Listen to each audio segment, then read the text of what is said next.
Hello மக்களே, எல்லாருக்கும் இனிய விஜயதசமி நல்வாழ்த்துக்கள். இன்றைக்கி பார்த்தீங்கன்னா நம்ம லக்ஷுக்குட்டிக்கு நாங்கள் கோவிலுக்கு கூட்டிகிட்டு போய் ஹரிஸ்ட்ரி எழுதியாச்சு. இனிமேல் லக்ஷுக்குட்டிக்கு கையை பிடிக்க வச்சு நம்மளே எழுத்துக்களெல்லாம் சொல்லிக் கொடுக்கலாம் இல்லையா. நம்ம வீட்டு பக்கத்தில் இருக்கிற ஐயப்பன் கோவிலுக்கு தான் நாங்கள் போயிருந்தோம். ரொம்ப ஹாப்பியாக இருந்துச்சு. ஏன்னா ரொம்ப நாள் ஆச்சு நாங்கள் ஒட்டுக்கா ஃபேமிலியாக கோவிலுக்கு போயிட்டு. அப்புறம் பார்த்தீங்கன்னா ஹரிஸ்ட்ரி எழுதும்போது தேன் கொடுத்தாங்க. தேனில் வந்துட்டு நாக்கில் எழுதுவாங்க. ஸோ லக்ஷுக்குட்டி வாயை திறக்கல. ரொம்ப நேரம் அது இது பண்ணதுக்கப்புறம் தான் வாய் திறந்தாங்க. அப்புறம் பார்த்தீங்கன்னா கும்பிட்டுட்டு இருக்கும்போது குருவாயூரப்பன் கிட்ட போனோம். என்ன தோணுச்சுன்னு தெரில, லக்ஷுக்குட்டி தானாகவே டான்ஸ் ஆட ஆரம்பிச்சா பரதநாட்டியம். ரொம்ப அழகாக இருந்துச்சு.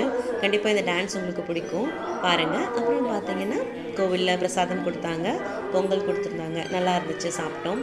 ரொம்ப ஹாப்பியாக இருந்துச்சு இந்த நாள். எல்லாருக்கும் இதே மாதிரி சந்தோஷம் நம்மளுக்குள்ளே வரணும். வீடியோ பிடிச்சிருந்தா கண்டிப்பாக ஒரு லைக் பண்ணுங்கள். தேங்க்யூ.